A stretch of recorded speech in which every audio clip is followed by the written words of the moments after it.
Hello, we're going to do a really quick rundown of the basics of Blender 2.9x today.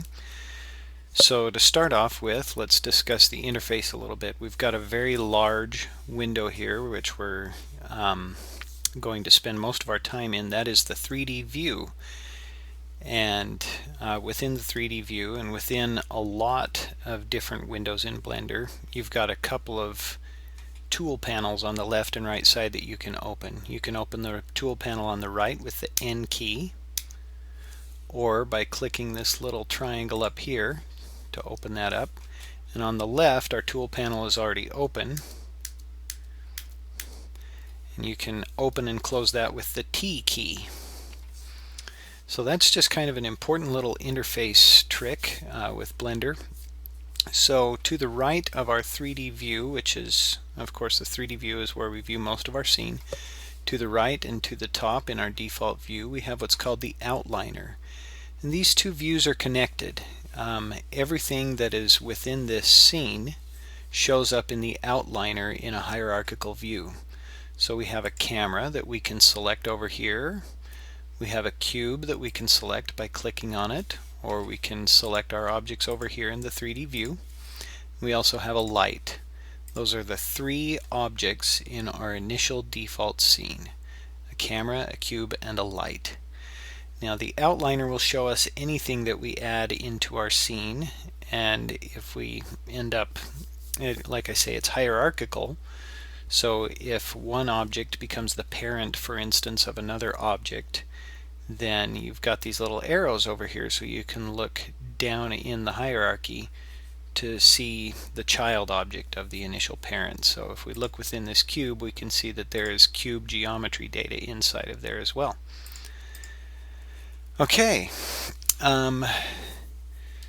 so Blender, you can see that and most 3D software is this way. You can see that there's kind of a convergence of lines here in the middle. There's a green line which represents our y-axis, and there's a red line that represents our x-axis. And it's currently invisible, but normally, or at least in an orthographic view, you could see a third line, a blue one, going up and down. And over here we've got what's called the gizmo that shows us those same axes, x, y, and the blue vertical line is z, which is up and down. So I can actually click on one of those axes to look straight along it. So now I'm looking down the x-axis, now I'm looking down y, and then I can look down z as well, or I can click and drag on this gizmo to tumble my view around. I can also scroll in and out to zoom. I can middle click to tumble my view, or I can I can shift middle click to pan my view. And those are quick ways of navigating around my scene. Now, it's important to notice that Blender is showing us a vanishing point here. If things get farther away, for instance, if I duplicate this cube, Shift D in the x-axis, then the cube that is closer to my view here is larger than the cube behind it. That's because we're showing a perspective viewport here. And if I want to change that, if I want to just look at geometry as it is, spatial relations as they actually are in terms of measurement, number of pixels that they would take up compared to each other, I can tap 5 on the number pad, and then my view changes to an orthographic view.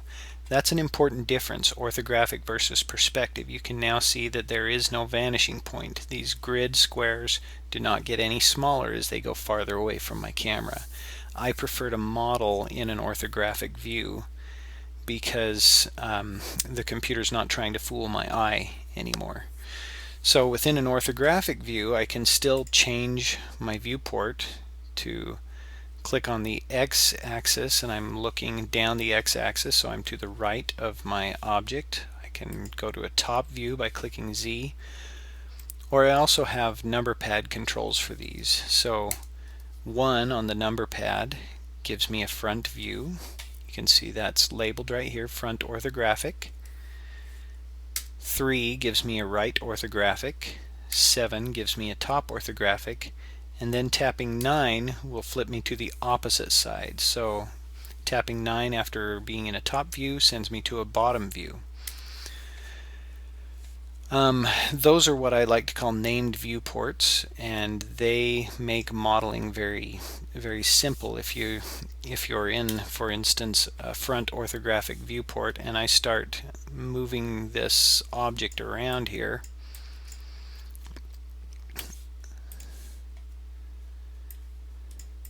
then I cannot move it in the y-axis because I'm staring straight down that axis. Okay, so our objects here have a couple of different modes. We can ignore most of them during just basic Blender usage, but the two modes that are important for us to kind of figure out are object mode and edit mode. So within object mode, I can select an object and I'm dealing with that object as a whole. So if I select this cube, I'm dealing with it as a cube. I'm not dealing with an individual side of the cube or a corner. I'm dealing with the entire cube as it is. So what I can do within that realm is I can transform the cube using one of my 3 transforms, and the 3 transforms in a 3D environment are scale, rotate, and translate, or commonly just called move. So I have those transformations over here. I have move, rotate, and scale. And so if I've got my move control selected, I can just click and drag, undo there. If I've got my rotate selection, my gizmo here changes a little bit, so I can pick an axis to rotate, or I can just rotate the entire thing according to my view by clicking outside of this circle. If I hit the scale control over here, then again I can scale along a particular axis, or I can click outside of that, the outside of that gizmo circle, and scale the whole thing. Or you notice these little boxes in between the different axes. I can pick one of those boxes and scale along 2 axes and leave the third one alone. And that's kind of a handy tool to be able to use as well. So I'm going to put our cube back to its defaults here. Okay, selection is kind of an important concept in Blender. You may have noticed that I can box select to select multiple objects. Let's go back to our selection tool here. Box select, I can just click to select a single object, or shift click to select multiples. You'll notice that anything selected becomes orange. However, one of the objects selected is always a little lighter orange than the others if there's multiples, and that lighter orange is the active selection, the active object. That can become an important concept later. For now, you probably don't need to worry about it, but if you read something about an active object later in a tutorial or something like that, maybe you'll remember that that's what that is, and that's how that's determined. So you can do a box select. You can do a lasso select, which is kind of fun. That's in Control and then right click and drag and just draw a lasso around whatever you want selected. To deselect, I always tap A twice. You just double tap the A key, or you can just select Alt or click Alt A on your keyboard, or even just click away like you do with Adobe products. There's another type of selection called circle select that is pretty handy. Just tap C on the keyboard, and then you can kind of use a paintbrush approach to your selection, and then right click or hit escape when you're done selecting, or you can middle click to deselect something in circle selection. So those are the different select modes that I generally use. If you tap Z on the keyboard, you get this little pie menu, and you can choose your different view methods. So if you want to be able to see through your object, choose a wireframe view. And you can actually you can select these different views with a swipe. So just Z and left swipe will take you straight to the wireframe method. If you want to get a little faster, Z and a right swipe takes you back to your solid view, which is our default. So you can use the transformation gizmos, you can use the keyboard, whatever you want. They behave a little differently than each other. For my transformations, I find it faster to use the keyboard. And the keyboard loads my cursor with a transformation. So if I want to scale, for instance, I just tap S and it scales the object with my cursor movements. I can then pick an axis by just typing that axis onto the keyboard. So if I only want to scale on the x-axis, then I can now type X, and you can see that that will load up just an x-axis scaling operation. And I can opt out, I can cancel the operation by tapping Escape, and then it goes away. The same principle applies to rotation. I tap R and I'm rotating according to my view. I tap Y and now I'm only rotating in the Y axis. Likewise, if you want to move, you might think, well, that's going to be the M key, but it's actually G. Grab, so tap G, and then it loads your cursor with your object. And you can, again, I'm going to tap Z now, and that's going to constrain my movements to just the Z axis. If I want to do two axes at once, I'm going to tap G here again, and let's say I want to be able to move this in X and Z. So what I'm going to do is type on the keyboard Shift Y, and what that tells Blender is that I want to exclude the Y axis from my movement. And that might look like it's moving just anywhere, but it will not. It's only moving in X and Z right now. It will not move in Y, even though it kind of looks like it is right now. If I move it over here to make it look like it's moved in Y, and then I tumble my view, you can see that it actually only moved in X. And from a top view, it hasn't moved along that green line at all. So that's kind of how you constrain your axes with your transformations. So I really like to use the keyboard a lot. I'm going to kind of emphasize keyboard shortcuts here. If I want to duplicate my object, I can hit Shift D, and that gives me a new copy of my object. And you can see in the outliner here that I now have cube and cube.001. That's the second object that I just duplicated. And if I want to delete that, now I can just tap delete over on the far right side of the keyboard, or I can tap X on the keyboard and then it gives me a confirmation screen. If you're a little gun shy there, that might be a better approach. So delete. You might notice this little life preserver looking thing that I accidentally moved a little earlier. In a word processor like Microsoft Word, when you're typing, you have a cursor, and the cursor is the origin of all the characters that you type. In Blender, you have a 3D cursor, and anytime we add an object to our scene, it starts at the 3D cursor, and I can move that by shift right clicking, and Blender will kind of try to figure out where it thinks I'm trying to put that. So if I shift right click and I move my 3D cursor there, if I were to add an object right here, it would add it at the location of the 3D cursor rather than the origin, the world origin of my scene. So to demonstrate, I'll now show you how to add an object in Blender. So you've got an add menu up here, and under mesh you've got all your primitives, that's what these are called, or you can just tap Shift A on the keyboard to get the same menu. So if I decide I don't just want cubes in my scene, maybe I want a cone now. You can see that cone appeared right where my 3D cursor was. And if I want my 3D cursor to go back to my world origin, then the menu for that 3D cursor placement is Shift S.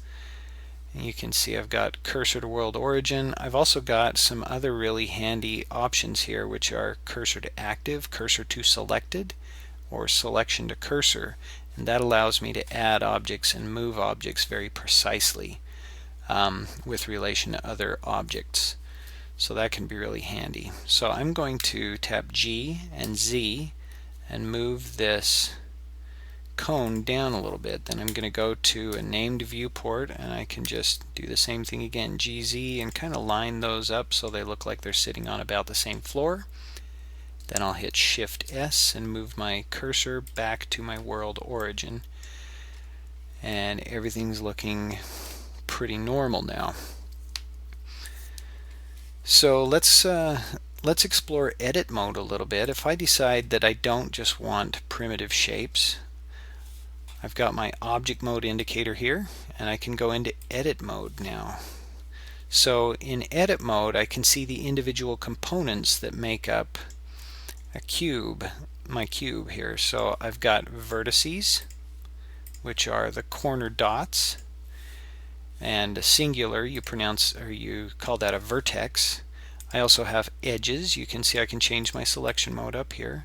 Edges, which are the lines that connect the vertices, and I have faces, which are the polygons that are formed by vertices and edges closing a shape, basically. And together they all make an object, which is a cube. Now my same transformations apply to all of these individual components. So if I select one vertex here on the corner of my cube and I decide I want to move it, I can just tap G on the keyboard, and then that loads my cursor with that object. And I can tap Z to say I only want to move it in the Z axis.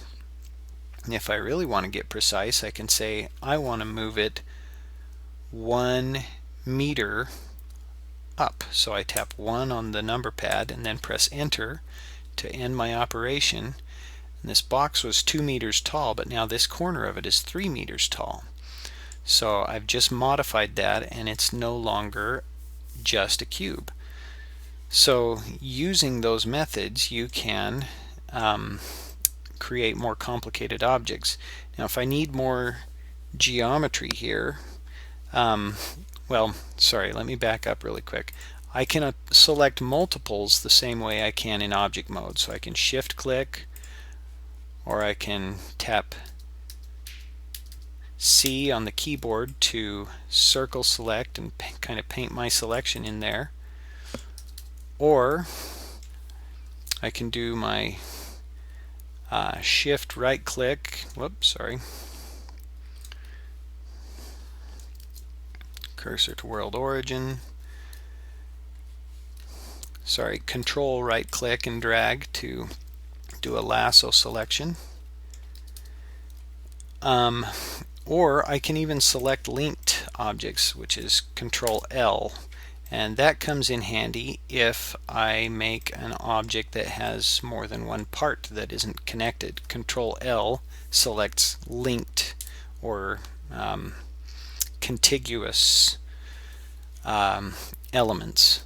So for instance, I'm going to grab this corner in GZ -1, enter, to make it into a cube again. If I select all this geometry when I'm in edit mode and I duplicate it, I'm not just duplicating an object, I'm duplicating the components that are inside the object, and I'm making a duplicate of them still inside of that object. So if I hit Shift D and then Z, you can see that I'm still looking at the components of everything cubic on this screen, and I don't have a second cube listed in my outliner. If I tab out of edit mode, you can see that this object is one object. So tab back into edit mode, and I'm still selecting components of both objects. But if I just want this side, I can select one component and hit Control L, and it will select everything that's linked to it. So that's a little bit of an area of confusion when you're starting to work with Blender. Sometimes I've seen people duplicate objects or create new geometry in edit mode and not realize that they're adding geometry to an existing object. They're not creating a new object. So that's an important distinction. So over here you've got a lot of neat tools for use in Blender. I'm just going to tell you about two more things before we end this discussion here. First of all, I want you to know that underneath this wrench is what's called the modifier stack. I'm not going to teach you a lot about modifiers, I'll just show you one, but a modifier is a non-destructive mathematical operation that you can add on top of an object.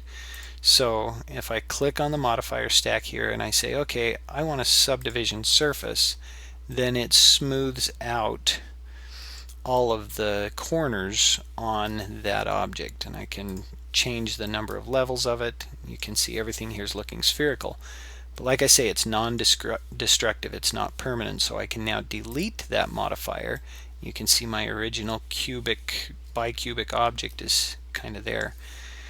Underneath this little checkerboard sphere, I can change the material for my object, and for now I'll just show you kind of the base color allows me to pick a color for it. So if I want this object to be red, you can see it doesn't look like it's red, but that's because we're just looking again at a solid shaded viewport. We're not looking at a material preview or even a rendered preview where we can see shadows and light. So those things are kind of important to know. You can get really complicated with materials, but we don't have to for now. The last thing I'll show you is how to render out an image. So I've got a camera here. If I tap 0 on the numpad, I can look through it. And for argument's sake, let's say I'm happy with this view of my object. I can then go up to the render menu here. I can say, okay, let's render an image. And you can see I've got a rendered image now. I would go to my image menu, click Save As, and a PNG file is probably appropriate, so I would pick a folder. Maybe I would save it on my desktop, and then I would click the Save As Image button. So that's kind of a quick crash course in Blender. I hope that's helpful, and there's a lot of documentation out there for Blender. It shouldn't be terribly frightening. It's deep software, but the basics are pretty easy to grasp quickly. So good luck with it, and I hope to see you in class.